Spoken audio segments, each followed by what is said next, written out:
hapo kwa ambapo napaza sana pandisha sauti juu.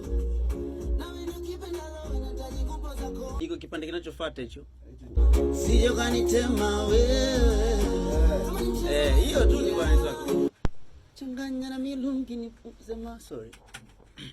Kulikuwa na lips mwishoni hapo. Wewe. Au.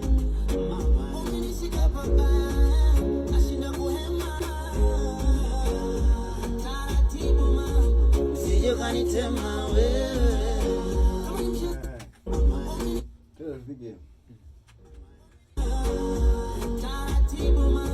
Sije kanitema wewe.